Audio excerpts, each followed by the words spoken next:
ಶಾಂತಿನಗರ ವಿಧಾನಸಭೆಯ ಫಲಿತಾಂಶ ಹೊರಬಿದ್ದಿದ್ದು ಜೆಡಿಎಸ್ ಪಕ್ಷದ ಅಭ್ಯರ್ಥಿಯಾದ ನಿಖಿಲ್ ಕುಮಾರಸ್ವಾಮಿ ಸೋಲುಂಡಿದ್ದಾರೆ. ಕಾಂಗ್ರೆಸ್ ಅಭ್ಯರ್ಥಿ ಇಕ್ಬಾಲ್ ಹುಸೇನ್ ಜಯಭಾರಿಸಿದ್ದಾರೆ. ಚಿಕ್ಕನಾಯಕನಹಳ್ಳಿ ವಿಧಾನಸಭಾ ಕ್ಷೇತ್ರದ ಬಿಜೆಪಿ ಅಭ್ಯರ್ಥಿ ಮಾಧುಸ್ವಾಮಿಯವರಿಗೆ ಸೋಲಾದರೆ ಜೆಡಿಎಸ್ ಅಭ್ಯರ್ಥಿ ಸುರೇಶ್ ಬಾಬು ಅವರಿಗೆ ಜಯವಾಗಿದೆ.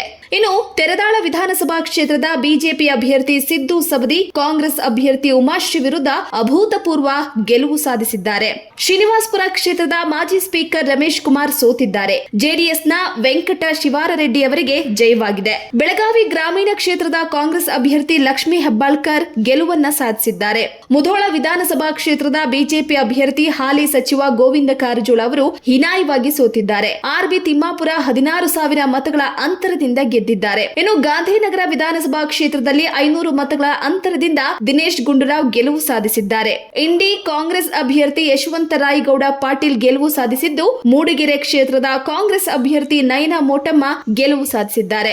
ಶಾಂತಿನಗರ ವಿಧಾನಸಭಾ ಕ್ಷೇತ್ರದಲ್ಲಿ ಕಾಂಗ್ರೆಸ್ನ ಎನ್ಎ ಹ್ಯಾರಿಸ್ ರವರು ಜಯ ಸಾಧಿಸಿದರೆ, ಚಿಕ್ಕಬಳ್ಳಾಪುರದಲ್ಲಿ ಡಾಕ್ಟರ್ ಕೆ ಸುಧಾಕರ್ ಅವರಿಗೆ ಹೀನಾಯವಾಗಿ ಸೋಲಾಗಿದ್ದು, ಕಾಂಗ್ರೆಸ್ನ ಪ್ರದೀಪ್ ಈಶ್ವರ್ ಅಯ್ಯರ್ ಜಯಭೇರಿ ಬಾರಿಸಿದ್ದಾರೆ. ಅಥಣಿಯಲ್ಲಿ ಕಾಂಗ್ರೆಸ್ ಅಭ್ಯರ್ಥಿ ಲಕ್ಷ್ಮಣ್ ಸವದಿಯವರು ವಿಜಯಶಾಲಿಯಾಗಿದ್ದಾರೆ. ಸುಮಾರು 59,000ಕ್ಕೂ ಹೆಚ್ಚು ಮತಗಳ ಅಂತರದಿಂದ ಬಿಜೆಪಿ ಅಭ್ಯರ್ಥಿ ಮಹೇಶ್ ಕುಮಟಹಳ್ಳಿ ಅವರನ್ನ ಸೋಲಿಸಿದ್ದಾರೆ.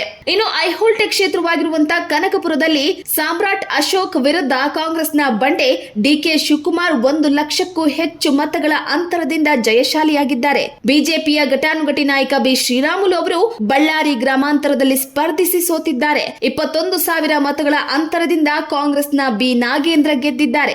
ಜಿಲ್ಲೆಯ ಬಾಗೇಪಲ್ಲಿ ವಿಧಾನಸಭಾ ಕ್ಷೇತ್ರದ ಕಾಂಗ್ರೆಸ್ ಅಭ್ಯರ್ಥಿ ಎಸ್ಎನ್ ಸುಬ್ಬಾರೆಡ್ಡಿ ಅವರು ಬಿಜೆಪಿ ಅಭ್ಯರ್ಥಿ ಮುನಿರಾಜು ಅವರ ವಿರುದ್ಧ 10,000 ಮತಗಳ ಅಂತರದಿಂದ ವಿಜಯಶಾಲಿಯಾಗಿದ್ದಾರೆ. ಚಾಮರಾಜನಗರ ವಿಧಾನಸಭಾ ಕ್ಷೇತ್ರದಲ್ಲಿ ವಿ ಸೋಮಣ್ಣ ಸೋತಿದ್ದಾರೆ. ಕಾಂಗ್ರೆಸ್ನ ಸಿ ಪುಟ್ಟರಂಗಶೆಟ್ಟಿ ಅವರು ಗೆಲುವನ್ನ ಸಾಧಿಸಿದ್ದಾರೆ. ಇನ್ನು ಜೆಡಿಎಸ್ ಟಿಕೆಟ್ ಹಂಚಿಕೆ ವಿಚಾರವಾಗಿ ಸಾಕಷ್ಟು ಚರ್ಚೆಯಾಗಿ ಕೊನೆಗೂ ಟಿಕೆಟ್ ಸ್ವರೂಪ್ಗೆ ಒಲಿದಿತ್ತು. ಇದೀಗ ಹಾಸನ ವಿಧಾನಸಭಾ ಕ್ಷೇತ್ರದಲ್ಲಿ ಸ್ವರೂಪ್ ಪ್ರಕಾಶ್ ಜಯಗಳಿಸುವ ಮೂಲಕ ಎಚ್ಡಿ ಕುಮಾರಸ್ವಾಮಿ ತಂತ್ರಗಾರಿಕೆಗೆ ಗೆಲುವಾಗಿದೆ.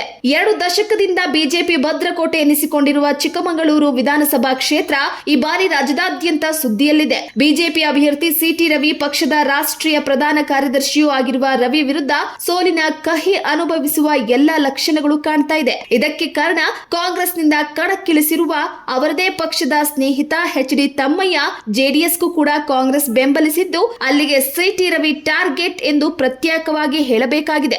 ಭಾರಿ ಕುತೂಹಲ ಕೆರಳಿಸಿದ್ದ ರಾಜರಾಜೇಶ್ವರಿ ನಗರ ವಿಧಾನಸಭಾ ಕ್ಷೇತ್ರದ ಚುನಾವಣೆಯಲ್ಲಿ ಬಿಜೆಪಿ ಅಭ್ಯರ್ಥಿ ಮುನಿರತ್ನ ಅವರ ವಿರುದ್ಧ ಕಾಂಗ್ರೆಸ್ ಅಭ್ಯರ್ಥಿ ಕುಸುಮಾ ಅವರು ಅಲ್ಪ ಅಂತರದಲ್ಲಿ ಮುನ್ನಡೆಯನ್ನ ಸಾಧಿಸಿದ್ದಾರೆ. ಅಚ್ಚರಿಯ ಬೆಳವಣಿಗೆಯೊಂದರಲ್ಲಿ ಬಳ್ಳಾರಿ ಗ್ರಾಮೀಣ ಕ್ಷೇತ್ರದಲ್ಲಿ ಸಾರಿಗೆ ಸಚಿವ ಬಿ ಶ್ರೀರಾಮುಲು ಅವರು ಸೋಲು ಕಂಡಿದ್ದಾರೆ. ಇನ್ನು ಬಿಜೆಪಿ ಟಿಕೆಟ್ ಕೊಡದ ಸಿಟ್ಟಿಗೆ ಸಿದ್ಧಾಂತಗಳನ್ನ ಮರೆತು ಕಾಂಗ್ರೆಸ್ ಸೇರಿದ ಮಾಜಿ ಸಿಎಂ ಜಗದೀಶ್ ಶೆಟ್ಟರ್ಗೆ ಸೋಲು ಆಗಿದೆ. ಹುಬ್ಬಳ್ಳಿ ಧಾರವಾಡ ಕ್ಷೇತ್ರದ ಕಾಂಗ್ರೆಸ್ ಅಭ್ಯರ್ಥಿಯಾಗಿದ್ದ ಜಗದೀಶ್ ಶೆಟ್ಟರ್ ಬಿಜೆಪಿ ಅಭ್ಯರ್ಥಿ ಮಹೇಶ್ ತೆಂಗಿನಕಾಯಿ ವಿರುದ್ಧ ಸೋತಿದ್ದಾರೆ. ಇತ್ತ ಹೊನ್ನಾಳಿ ಕ್ಷೇತ್ರದಲ್ಲಿ ಶಾಸಕ ಎಂಪಿ ರೇಣುಕಾಚಾರ್ಯ ಕಾಂಗ್ರೆಸ್ ಅಭ್ಯರ್ಥಿ ಶಾಂತನಗೌಡ ವಿರುದ್ಧ ಮಂಡಿ ಊರಿದ್ದಾರೆ. ಇಬ್ಬರು ಈ ಕ್ಷೇತ್ರದ ಸಾಂಪ್ರದಾಯಿಕ ವೈರಿಗಳು ಎನಿಸಿಕೊಂಡಿದ್ರು. ಈ ಬಾರಿ ಹೊನ್ನಾಳಿ ಮತದಾರ ಶಾಂತನಗೌಡ ಕಡೆ ಒಲವು ತೋರಿದ್ದು, ರೇಣುಕಾಚಾರ್ಯ ಸೋಲಿನ ರುಚಿಯನ್ನ ನೋಡಿದ್ದಾರೆ. ನೀವು ಈ ಕೂಡ ನಮ್ಮ ಚಾನೆಲ್ಗೆ ಸಬ್ಸ್ಕ್ರೈಬ್ ಆಗಿಲ್ಲ ಅಂದರೆ ಸಬ್ಸ್ಕ್ರೈಬ್ ಬಟನ್ ಅನ್ನು ಕ್ಲಿಕ್ ಮಾಡಿ, ಪಕ್ಕದಲ್ಲಿರೋ ಬೆಲ್ ಐಕನ್ ಅನ್ನು ಕ್ಲಿಕ್ ಮಾಡಿ. ನಾವು ಅಪ್ಲೋಡ್ ಮಾಡುವಂತಹ ವಿಡಿಯೋಸ್ ನಿಮಗೆ ನೋಟಿಫಿಕೇಶನ್ ಬರುತ್ತೆ.